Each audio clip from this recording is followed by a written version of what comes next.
Olá, olá! Primeiramente, quero dar uma boa noite para alunos e professores que estão aqui conosco, iniciando essa aula da Escola Bíblica Dominical, aliás, da Escola Bíblica, porque hoje é quarta-feira, 20 horas, é quando a gente faz esta aula ao vivo e grava para que vá ao ar no domingo. Então, bom dia para você que está aí pela manhã, acompanhando a estreia desta aula, de mais uma aula da Escola Bíblica. Boa tarde ou boa noite para você que está em outro dia, horário da semana também estudando a Bíblia conosco. Muito bom ter você aqui conosco e a gente convida você a estar aí com a sua Bíblia aberta, refletindo nas lições do apóstolo Paulo na carta aos Romanos. Esse é o tema do nosso trimestre.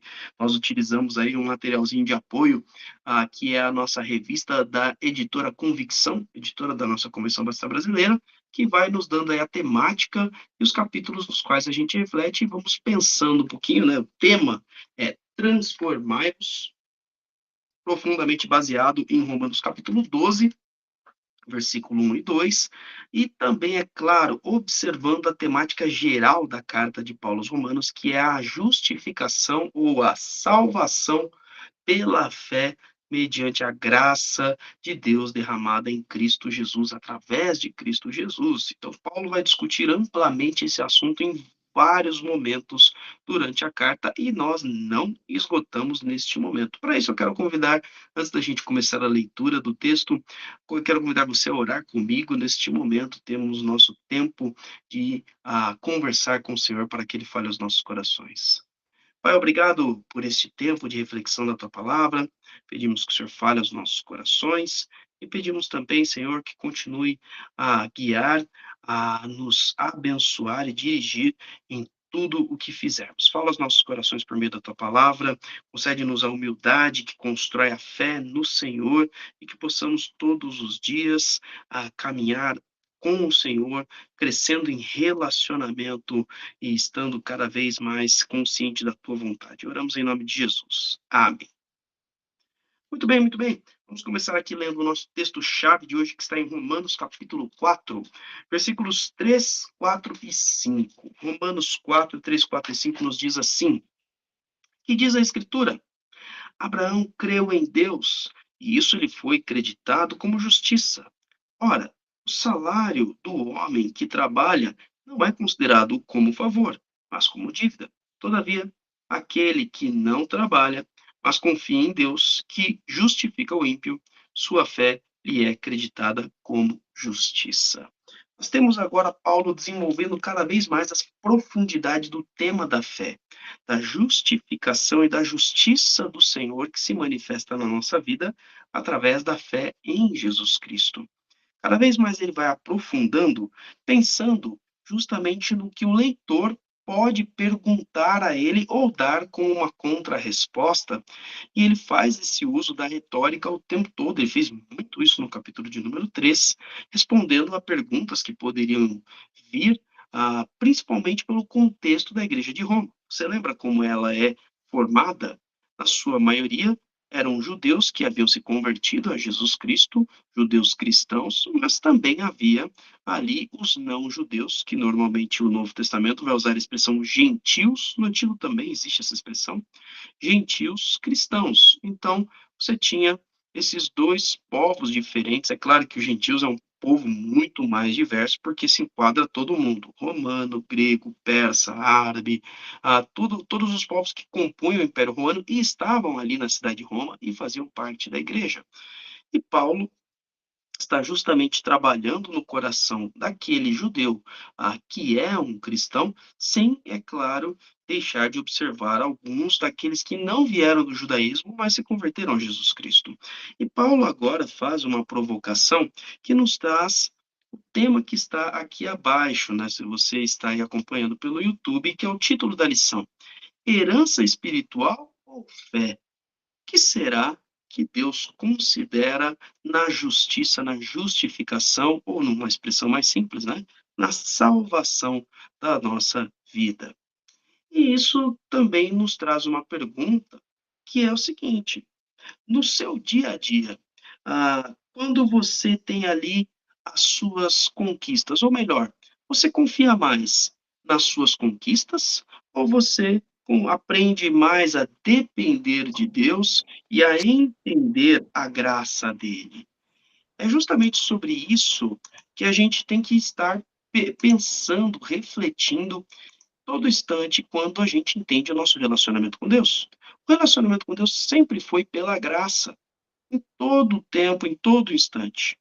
É só você pensar o seguinte: se você pensa que pode ser salvo ou quem sabe até mesmo abençoado por aquilo que você faz, então vamos usar na contrário.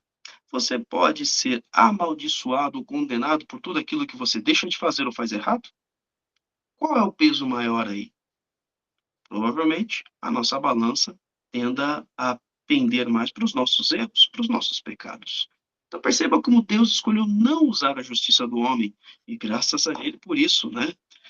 E agora Paulo vai nos ensinar e quebrar uma outra argumentação. No capítulo inicial, a gente pensa um pouquinho sobre a justificação pela fé e a justificação pelas obras. Então, eu vou pedir a um dos alunos que leia para mim Romanos capítulo 4, versículos de 1 a 8. Romanos 4, versículos de 1 a 8. Quem já tiver a sua Bíblia aberta, pode ler para nós. Não esquece de abrir o microfone. Pode ler. Portanto, que diremos do nosso antepassado Abraão? Se de fato Abraão foi justificado pelas obras, ele tem do que se gloriar, mas não diante de Deus. Que diz a Escritura? Abraão creu em Deus e isso lhe foi creditado como justiça. Ora, o salário do homem que trabalha não é considerado como favor, mas como dívida. Todavia, aquele que não trabalha, mas confia em Deus que justifica o ímpio, sua fé lhe é creditada como justiça. Davi diz a mesma coisa quando fala da felicidade do homem a quem Deus acredita, a quem Deus credita justiça independente de obras. Como são felizes aqueles que têm suas transgressões perdoadas, cujos pecados são apagados. Como é feliz aquele a quem o Senhor não atribui culpa. Veja que interessante. Paulo agora traz uma nova categoria para essa discussão, porque até o capítulo passado, né, o capítulo de número 3, ele trabalhou fortemente sobre nós não sermos justificados, nós não sermos salvos por obediência à lei. Obedecer à lei não garantiria de ninguém a salvação, por quê? Porque nós já havíamos desobedecido. E não daria para compensar. A obediência ao mandamento não compensaria, não apagaria a desobediência cometida antes. E até então já desmonta uma argumentação do judeu que havia se convertido a Jesus Cristo na época, também dos nossos tempos de hoje, como a gente viu na aula passada, mas agora Paulo traz uma outra proposta, um outro pensamento mais profundo que era do povo judeu da época, que era a escolha por hereditariedade. Eles eram descendentes de Abraão. Abraão, sem dúvida nenhuma, é uma das, ou a figura mais importante para o povo judeu, porque ele é aquele escolhido por Deus para gerar um povo igualmente escolhido para abençoar todas as nações. Então, como a própria Bíblia diz, e o próprio povo judeu se refere, ele é o patriarca. Ele é o pai de Israel e pai de muitas nações, inclusive do Oriente Médio. E aqui Paulo traz este pensamento porque Abraão é antes da lei. A lei que é mencionada pelo apóstolo Paulo se refere à lei mosaica, a lei dada para Moisés a partir do livro de Êxodo, e esta lei se perpetua ali no livro de Levítico e de Números. Então, ali você vai ter toda a lei mosaica sendo transcrita, ela é a escrita no livro de Deuteronômio, né? Então lá você vai observar, mas o Deuteronômio tem um resumo destes 3 livros anteriores na questão das leis. E nesse ponto, agora o apóstolo Paulo começa a trabalhar. Não é só através da obediência à lei, mas você pode dizer, ok, mas o nosso antepassado é antes da lei. E se eu não estiver sujeito à lei, mas for as minhas atitudes, as minhas ações, as minhas obras? E aí ele começa a trabalhar conosco, dizendo ali no versículo 2: se de fato Abraão foi justificado pelas obras, então não era obediência à lei, mas era pelas atitudes dele, ele tem do que se gloriar, mas não diante de Deus. Você lembra do que Paulo disse no capítulo anterior, lá em Romanos 3, no versículo 27, ele diz o seguinte: onde estão o motivo da vanglória, da glória para si? É excluído. Baseado em que princípio? No de obediência à lei? Não, mas no princípio da fé. Independentemente do argumento que se utilize, a fé é sempre o que direciona a salvação. E Paulo agora começa a contra-argumentar. Não, a obra de Abraão não foi o que justificou, mas foi a fé.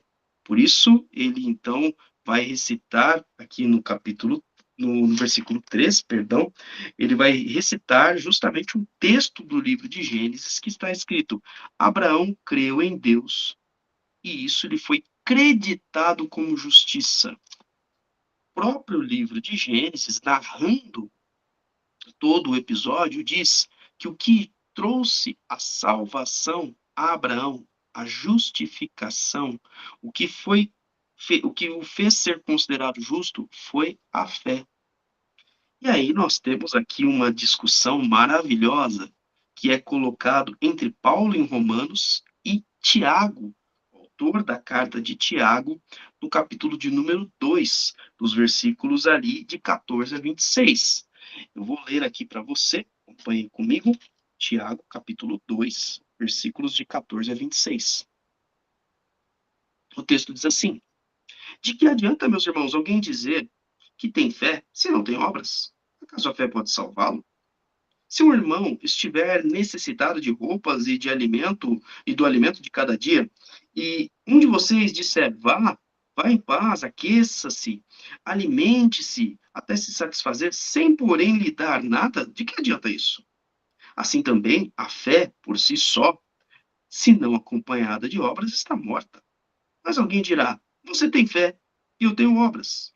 Mostra-me a sua fé sem obras, e eu lhe mostrarei a minha fé pelas obras. Você crê que que existe um só Deus? Muito bem. Até mesmo os demônios creem e tremem. Insensato. Quer certificar-se de que a fé sem obras é inútil? Não foi Abraão, nosso antepassado, justificado por obras quando ofereceu seu filho Isaque sobre o altar? Você pode ver que tanto a fé como as obras estavam atuando juntas, e a fé foi aperfeiçoada pelas obras. Cumpriu-se assim a escritura que diz: Abraão creu em Deus e isso lhe foi creditado como justiça. Ele foi chamado amigo de Deus. Vejam que uma pessoa é justificada por obras e não apenas pela fé. Caso semelhante ao de Raabe, a prostituta. Não foi ela justificada pelas obras quando acolheu os espias e os fez sair por outro caminho? Assim como o corpo sem espírito está morto, também a fé sem obras está morta. E aí, pastor? Quem está certo? Abraão, perdão, o apóstolo Paulo em Romanos ou Tiago? Porque Paulo diz que nós somos justificados pela fé e não pelas obras. E Tiago está dizendo que nós somos justificados pelas obras, não somente pela fé. A verdade é que eles estão falando a mesma coisa, mas de formas diferentes. Porque eles querem justamente mostrar como a fé não é uma crendice. Nós no Brasil temos uma crendice popular, que é, eu acredito muito, eu tenho fé sim, e até, às vezes você pergunta, você acredita em Deus? A pessoa diz, opa, acredito muito em Deus. E Tiago dá um deboche do nosso pensamento quando falamos assim, dizendo, até os demônios creem que Deus existe. Isso não quer dizer nada. O que Tiago está reforçando do que Paulo disse e não contradizendo? Fé traz direcionamento e andar conforme se crê. Ou seja, se eu creio em algo, eu sigo aquilo que eu creio. Se eu creio em alguém que me diz para fazer algo, porque eu creio neste alguém, eu obedeço. Está entendendo o que Tiago ilustrou daquilo que Paulo também registrou? A carta de Tiago ela é muito anterior à carta aos Romanos, né? Cerca aí de uns 20 anos ou alguma coisa assim, na sua redação, na sua escrita. É inclusive tida como a primeira ou a segunda carta ou livro do Novo Testamento. E aqui ele está dizendo o seguinte: se você crê, você obedece. Isso é a obra. Deus diz a Abraão: sai da tua terra, do meio dos seus parentes e vai para a terra que eu vou te mostrar. A Bíblia diz que Abraão creu em Deus, mas qual foi a prova de que ele creu? Ele saiu. Imagina você chegar assim: não, Deus, eu acredito muito no Senhor, eu realmente creio nisso, mas eu não vou fazer o que o Senhor está dizendo, não. Isso não é a vida do cristão, muitas vezes. A gente diz que crê em Deus, mas não segue a vontade dele. Então a nossa fé pode estar morta. Ela é inútil. É só uma crendice. E é essa crítica que Tiago está fazendo, é que Paulo está dizendo, olha, Abraão foi justificado pela fé porque ele mostrou que tinha fé. Aqui, Tiago, ele vai dar um outro exemplo. Ele fala de Abraão quando Deus pede que ele ofereça Isaac como sacrifício. E Abraão faz. Ele obedece. Quando você vai ver em Hebreus capítulo 11, você vai ver que Abraão tinha fé suficiente, crendo que Deus poderia ressuscitar Isaac, porque ele sabia que Isaac e ninguém mais seria o filho da promessa. Seria por meio de Isaac que viria a descendência do povo de Israel. Então, a fé é a justificação. Ou seja, não é pelas minhas atitudes que eu sou salvo, mas as minhas atitudes demonstram que eu sou salvo. As minhas ações demonstram que eu creio. É isso que Paulo está começando a dizer. Mas algo importante a gente tem que entender. Abraão tem uma profunda importância para o povo judeu, como nós já dissemos, mas também tem uma profunda importância para nós. Irmã Nilce, leia para mim Romanos 4, do 13 ao 17. Romanos 4, do capítulo 13, ou versículo 13 até o versículo 17. Pode ler, por favor. Não foi mediante a lei que Abraão e a sua descendência receberam a promessa de que ele seria o herdeiro do mundo, mas mediante a justiça que vem da fé. Pois se os que vivem pela lei são herdeiros, a fé não tem valor e a promessa é inútil. Porque a lei produz a ira, e onde não há lei, não há transgressão. Portanto, a promessa vem pela fé, para que seja de acordo com a graça e seja assim garantida a toda a descendência de Abraão, não apenas aos que estão sob o regime da lei, mas também aos que têm a fé que Abraão teve. Ele é o pai de todos nós. Como está escrito, eu o constituí pai de muitas nações. Ele é nosso pai aos olhos de Deus, em quem creu. O Deus que dá vida aos mortos e chama à existência coisas que não existem, como se existissem. Muito bem.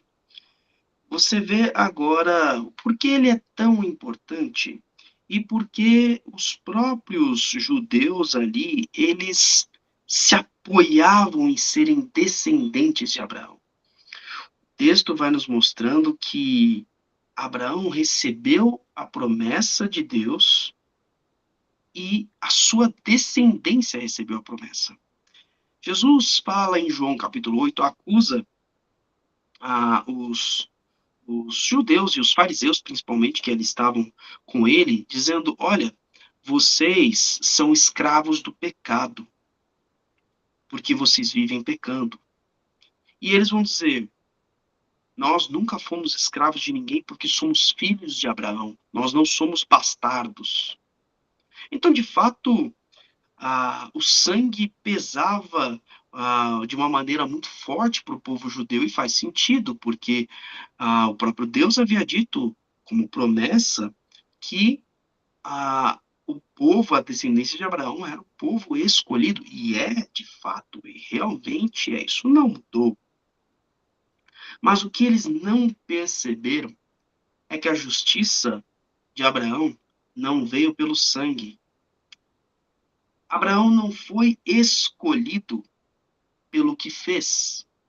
Veja, versículo 14 diz: pois se os que vivem pela lei são herdeiros, a fé não tem valor e a promessa é inútil, já que a promessa veio antes das obras e antes da lei. Como a gente sabe disso? Lendo Gênesis capítulo 12. Deus promete a Abraão que faria dele uma grande nação antes de Abraão obedecê-lo. Então, a promessa vem pela graça de Deus. E Abraão recebe esta promessa manifestando a sua fé. Abraão não é importante só para o povo judeu. Ele é importante para nós. Por isso que Paulo vai dizer de uma maneira muito forte, né, no versículo 16, lá no final do versículo, ele diz: ele é o pai de todos nós. Nós temos uma atribuição na Bíblia que é usada a expressão Abraão, pai da fé, né? Ou nosso pai da fé. Porque é Abraão que de fato demonstra, em princípio, a fé que Deus espera de nós. É claro que não foi Abraão o único, nós tivemos outros antes dele, o próprio Noé, o próprio Enoque, que são anteriores a Abraão, mas Abraão é a quem a Bíblia destaca, o próprio Deus destaca de como nós devemos seguir o passo da fé. E por isso que a expressão ele constituiu pai de muitas nações não era apenas nações de sangue, porque ele era o pai de Isaac e de Ismael.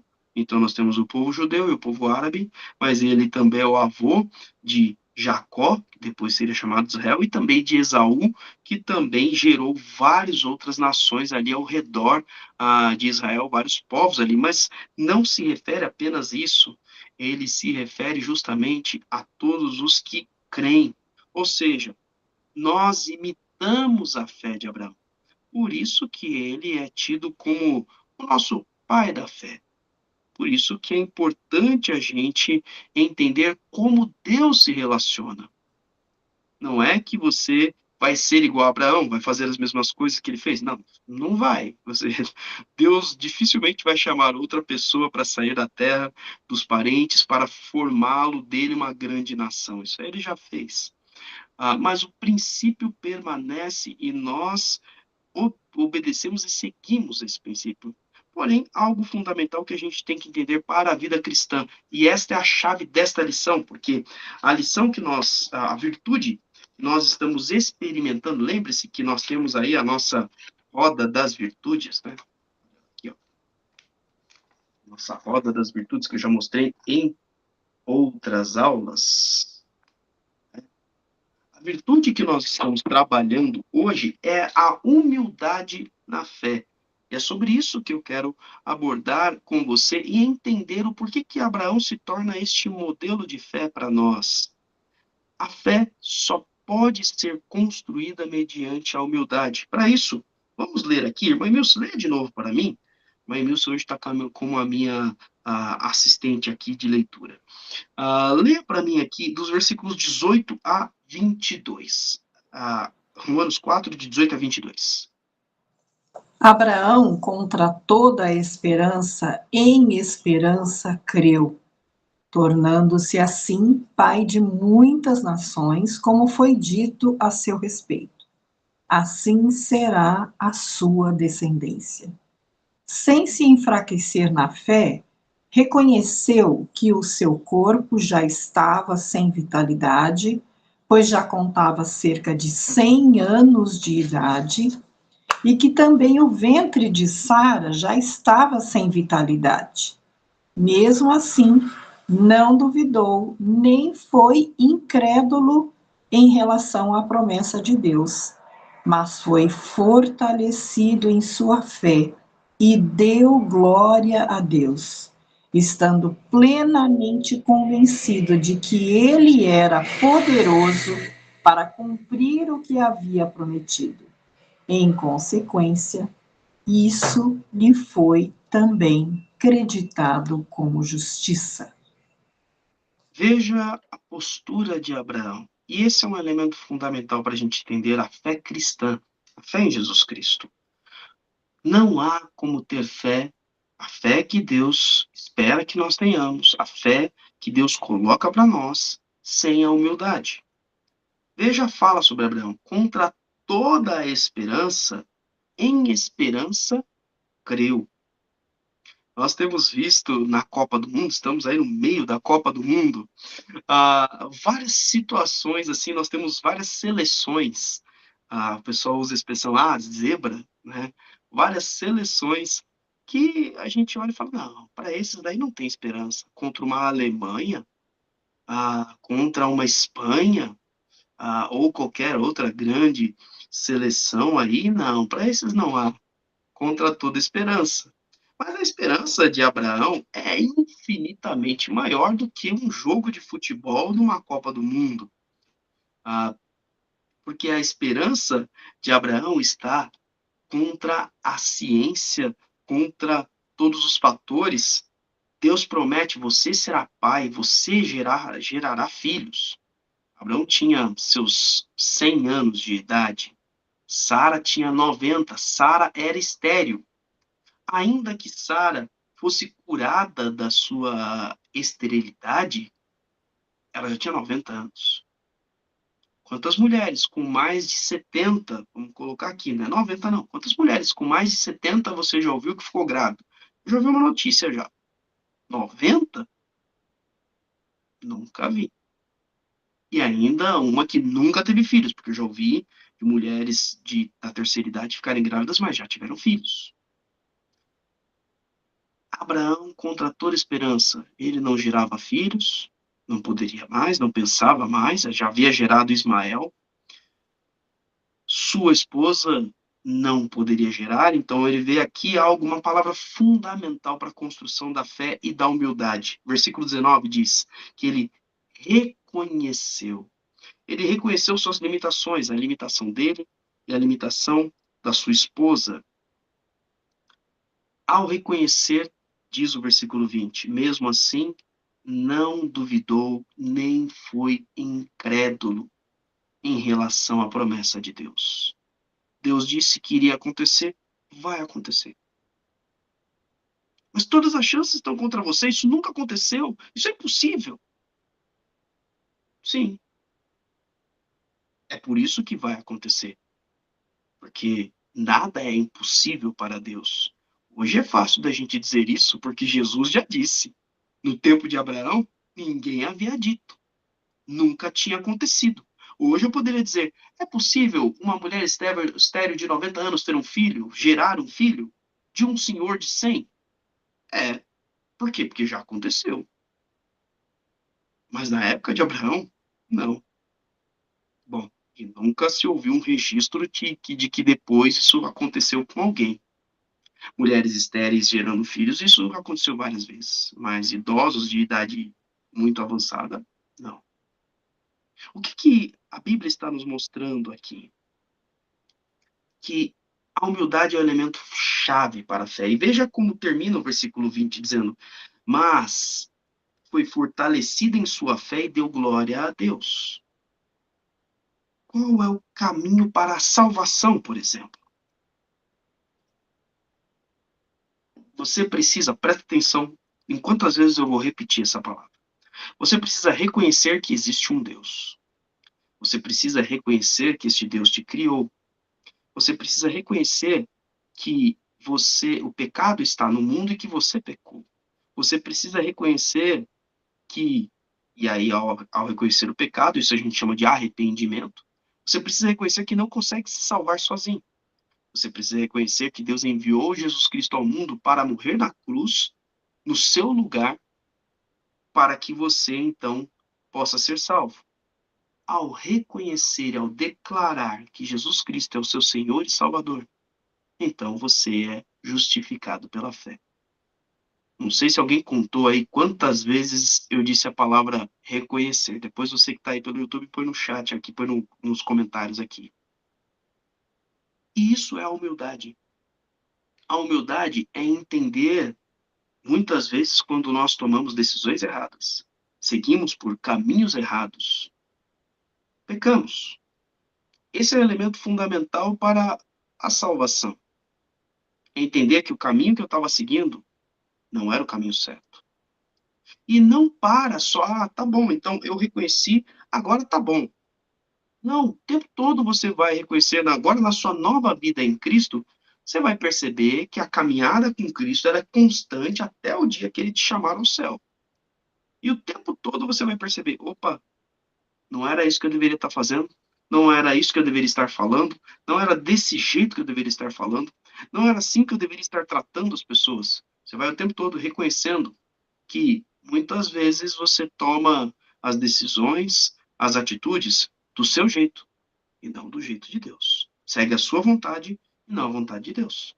Prova disso é o que o próprio Jesus vai falar em Mateus 18.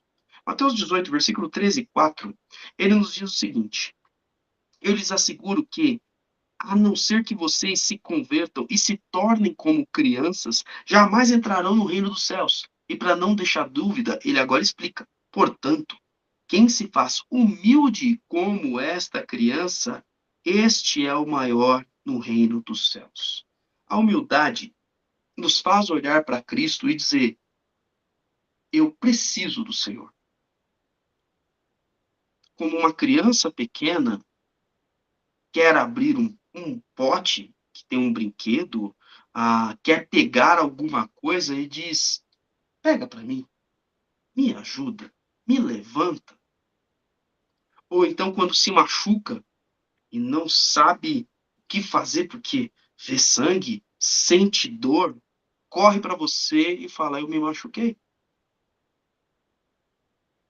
Assim é a fé.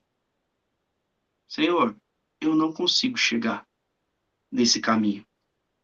Me direciona, me guia, me dá força, me leva, me carrega. Senhor, eu errei, eu pequei, eu me machuquei. Eu não consigo tratar da minha ferida. Me perdoa, me sara, me cura. A humildade nos faz reconhecer a nossa incapacidade, assim como Abraão entendeu: o que o Senhor está dizendo é impossível para mim. Então eu só posso confiar no que o Senhor disse. O que a fé faz, a fé baseada na humildade faz, é construir esperança. Esperança naquilo que é inesperado, que não se pode de fato esperar, que ninguém vai esperar como Abraão foi. Quando a gente entende o tamanho do dano e do prejuízo, da consequência do nosso pecado, é desesperador. É olhar e dizer: ninguém pode ser salvo. E aí você, então, constrói a esperança no impossível.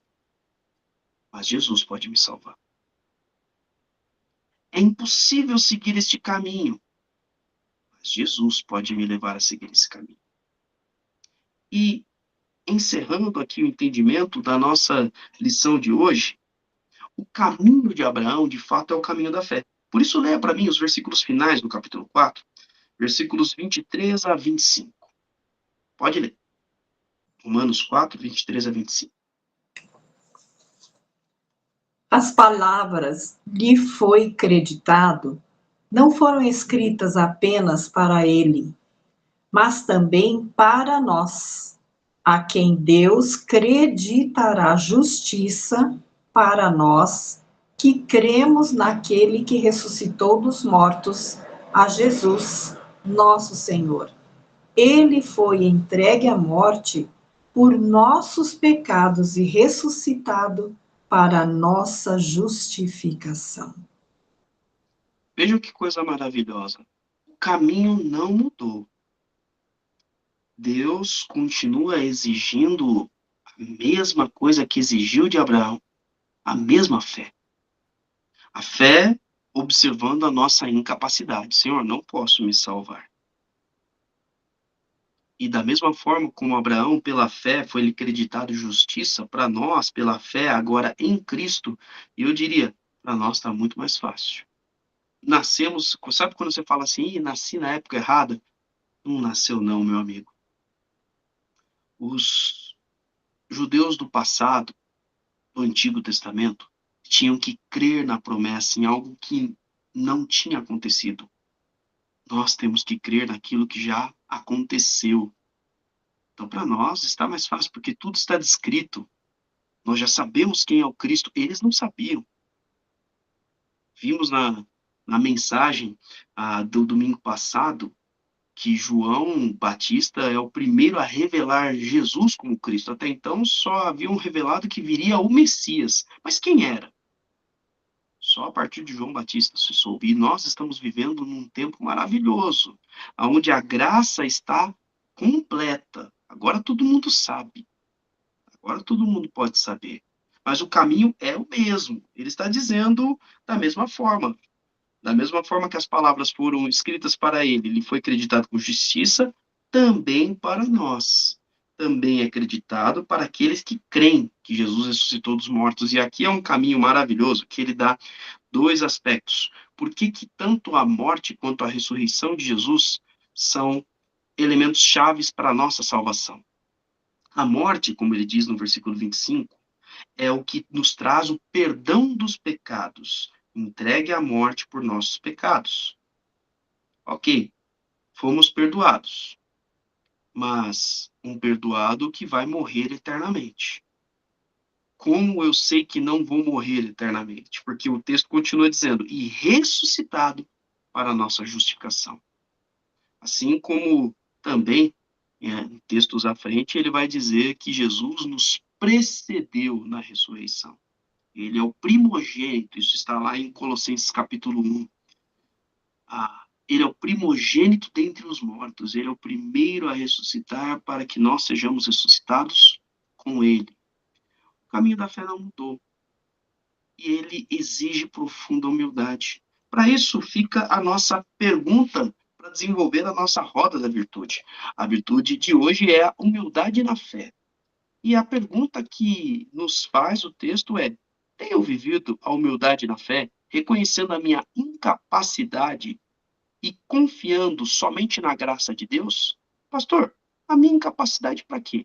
Minha incapacidade para salvação, minha incapacidade para obedecer ao Senhor, minha incapacidade para realizar boas obras, minha incapacidade para ser abençoado. Ou seja, tudo, tenho reconhecido e confiado que tudo vem somente pela graça de Cristo e que até mesmo eu que agora consigo obedecê-lo, eu que agora consigo cumprir os mandamentos, eu que agora sou declarado justo, só consigo porque a graça de Deus habita em mim. Quanto mais e diariamente a gente perceber isso, mais aumenta esta virtude, que é a humildade na nossa vida. Mais nós aprendemos a depender de Deus. E sabe o que é o mais incrível? Menos a vida vai pesar. Porque a vida é difícil. A vida é pesada. E ela tem vários impossíveis. Ela tem vários becos escuros. Mas quando nós, em humildade, crescemos na fé com o Senhor, a vida se torna clara.